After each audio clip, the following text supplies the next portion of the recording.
After Napoleon fell, Europe exhaled, not in relief, but in exhaustion. Decades of war had torn borders apart, shaken thrones loose, and reminded every ruler how fragile power really was. When the fighting stopped, the question was no longer how to win the future. It was how to stop it from happening again. Nowhere was that instinct stronger than in Vienna. The Austrian Empire did not see itself as a nation. It couldn't afford to. It was a collection. Germans, Hungarians, Czechs, Italians, Croats, bound not by shared identity, but by habit, hierarchy, and fear of what might come undone. What held the empire together wasn't unity, it was balance. Each region kept its laws. Each elite guarded its privileges. Each language stayed in its lane. The system worked only as long as nothing moved too quickly, and no one asked for more than they already had. In 1815, when Europe gathered to decide what came after Napoleon, Austria's leaders made their choice. They didn't try to redesign the continent, they tried to freeze it. The Congress of Vienna wasn't about ambition, it was about restoration. About putting crowns back where they had been, borders back where they belonged, and time itself back into a familiar shape. For Austria, this felt like survival. Change was dangerous. Reform was unpredictable. Growth meant imbalance, and imbalance in a multi-ethnic empire meant collapse. So the state chose stillness. Power became something to preserve, not something to use. Authority existed to maintain equilibrium between nobles and peasants, regions and capitals, old rights and new pressures. Control was firm, but it was cautious. The empire ruled by managing differences, not resolving them. Every decision passed through layers of tradition, compromise, and fear. Every reform risked upsetting someone who mattered.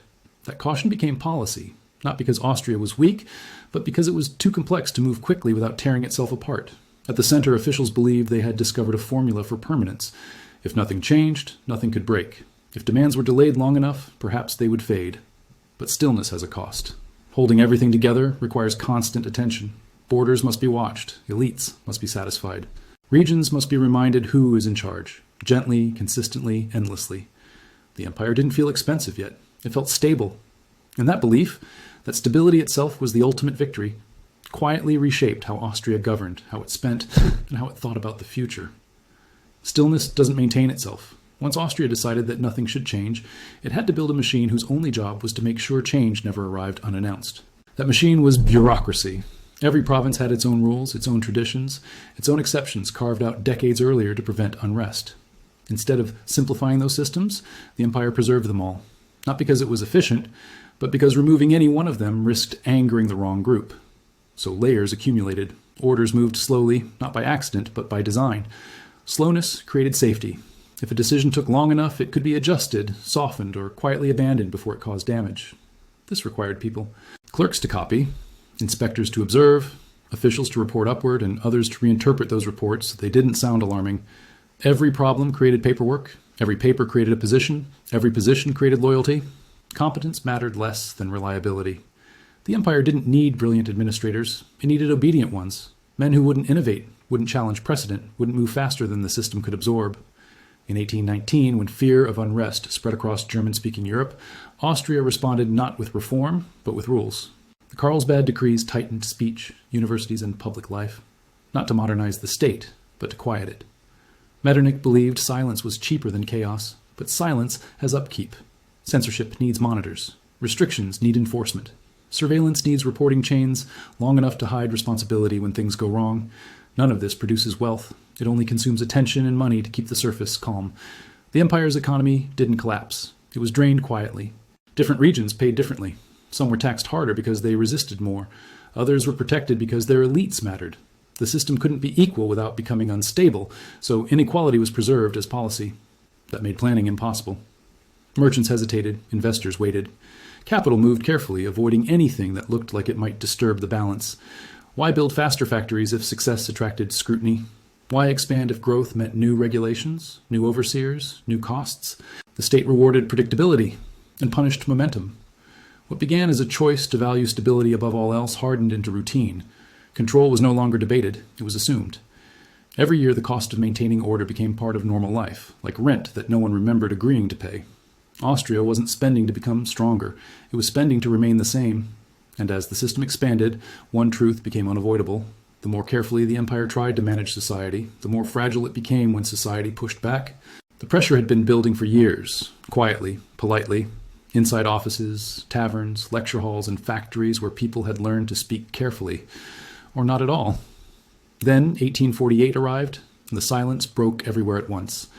Across Europe, systems built on delay and restraint were suddenly asked to answer questions they had spent decades avoiding. In Vienna, in Prague, in Budapest, the same tension surfaced in different languages but carried the same meaning. The empire was being asked to move. Austria did not collapse. That was the lesson it chose to remember. The army was deployed inward, not outward. Streets were secured, assemblies were dispersed, promises were made, rewritten and diluted until they no longer threatened the balance. By the end of the year, the Habsburg state still stood. From the outside, it looked like proof of strength. From the inside, it felt like survival at any price. What 1848 revealed was not rebellion, but friction. The sheer effort required to keep the empire intact when people demanded representation, consistency, and voice. Every protest required troops. Every concession required negotiation. Every negotiation required reassurance to elites who feared losing status. Nothing came cheaply. The military had been trained to deter foreign threats. Now it became a domestic tool, an insurance policy against fragmentation. Soldiers were stationed not to expand borders, but to hold cities together. And when calm returned, spending did not fall. That was the crucial moment. Austria could have reduced its internal security. It could have simplified administration. It could have used the shock as an excuse to modernize how power flowed through the empire. Instead, it concluded that it had been right all along. If unrest had appeared, it meant control hadn't been tight enough, so the system thickened. More oversight, more reporting, more guarantees to regional power brokers that nothing fundamental would change. The state absorbed the cost of its own fear and called it prudence. Economic life adjusted accordingly. Entrepreneurs learned that political stability did not mean freedom to act. It meant predictability within narrow lanes. Innovation was tolerated only when it didn't rearrange influence. Success was acceptable only if it didn't demand reform. Growth became cautious, even when opportunity existed.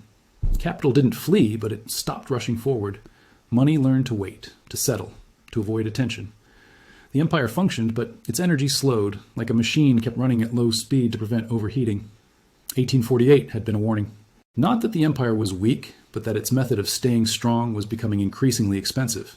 The cost wasn't paid all at once. It was spread across years of heightened security, administrative inertia, and economic hesitation. Austria survived the storm. But instead of learning how to bend, it learned how to brace. And that choice reshaped how power and money would interact inside the empire from that moment forward, as maintaining order slowly began to cost more than creating prosperity. After the revolutions faded, Austria entered a strange kind of calm. Not the calm of confidence, but the calm of something being carefully handled, as if any sudden movement might cause it to crack. The economy still worked. Markets opened. Goods moved. Taxes were collected. On the surface, nothing looked broken. But underneath, momentum was treated like a threat. Growth shifts power. New industries create new elites. New wealth demands new representation.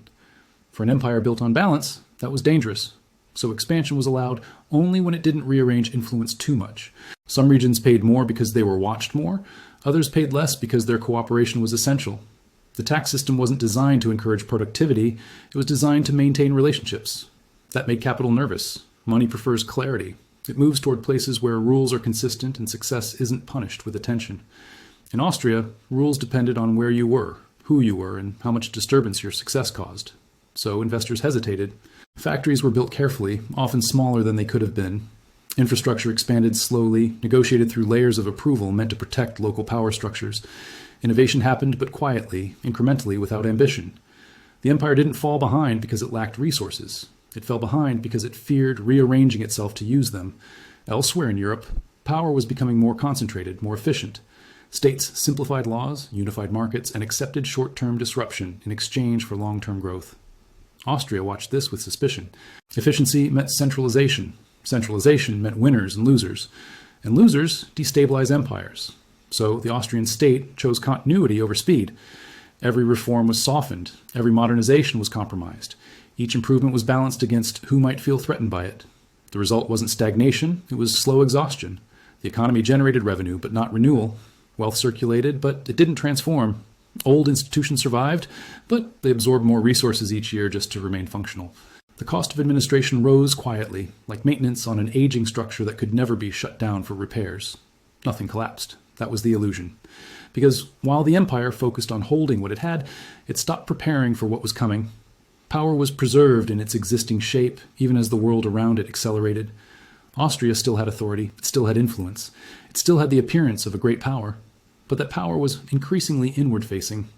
It existed to protect arrangements, not to create futures. And the more effort it took to keep those arrangements intact, the more the state relied on one institution capable of enforcing them when persuasion and paperwork were no longer enough. By the mid-19th century, Austria's army had settled into an unusual role. It was no longer primarily a weapon. It was a guarantee. Troops were stationed not for conquest, but for reassurance, a visible reminder that the system would hold, even if nothing else moved. Garrisons sat inside cities, near borders that were already secure, ready not for invasion, but for unrest. This kind of military is always expensive. A standing army in peacetime consumes resources without producing momentum. It must be paid, supplied, trained, and moved even when it does nothing.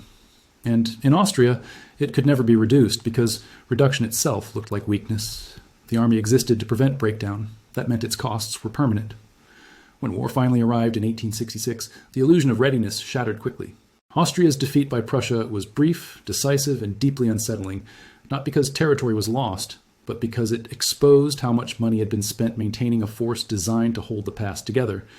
After the defeat, something subtle changed. The empire did not dramatically reform its military. It did not abandon the system it had built.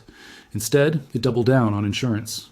The army remained large, but its purpose shifted even further inward. It became a stabilizer. Spending continued, not to win future wars, but to make sure no part of the empire interpreted defeat as an invitation to move. The state treated military expenditure like a premium, painful, constant, and non-negotiable, and that pressure spread. Money that could have modernized industry or infrastructure was absorbed by readiness. Factories adapted slowly, railways expanded unevenly. Innovation was weighed against whether it disrupted the delicate balance of power the army existed to protect. The economy still functioned, but it functioned defensively. Every budget choice was framed around preventing loss, not enabling growth. Every institution learned to justify itself as essential to stability. Nothing could be cut without threatening the entire structure. The state was no longer investing in tomorrow. It was paying to keep yesterday intact. And as resources were locked into preserving the system, flexibility disappeared. Reform became too risky, simplification too dangerous. Even acknowledging the problem threatened the balance the army was meant to enforce. Austria still looked powerful on paper, but power had become static, expensive to maintain, difficult to use, and increasingly disconnected from the future it was supposed to secure. By the late years of the empire, nothing was simple anymore. Not because problems were new, but because every solution threatened something old. Austria had become a structure too intricate to touch. Every reform risked upsetting a region. Every economic adjustment threatened an elite. Every attempt to simplify power raised the same question the state had been avoiding for decades. Who loses? The empire still governed millions. It still collected taxes. It still maintained order. On paper, it remained a great power. But its strength depended on an assumption that time itself would cooperate, that pressures could be delayed forever without accumulating force. They did accumulate. Administration had become dense, layered, defensive. Decisions took longer, not because leaders were indecisive, but because speed itself was destabilizing. The economy moved, but only within channels carved out to protect political balance. Flexibility vanished quietly. When challenges appeared, they were absorbed, deferred, or smoothed over each response, adding weight to a system already straining under its own complexity. The cost of governance rose not from crisis, but from routine. Holding power required constant spending, not to expand, not to modernize, but to keep everything exactly where it was. As Europe accelerated, Austria adjusted by slowing itself further. New ideas were filtered, new demands were negotiated into irrelevance, new economic forces were managed until they no longer felt new at all. This worked until it didn't, because time does not stop charging interest. Eventually, the empire reached a point where reform was more dangerous than decline, and decline was easier to manage than change. The system had become excellent at surviving the present and incapable of preparing for the future. By the time the early 20th century arrived, the outcome was no longer dramatic. It was procedural. The state still had control, it still had institutions, it still had power. What it no longer had was margin. Every year required more effort to achieve the same result. Every act of governance cost more than the last. The empire didn't collapse because authority vanished. It endured because authority became rigid. And as the weight of preservation grew heavier, the question stopped being whether Austria could survive another crisis. It became whether survival itself was worth the price the system demanded to keep standing.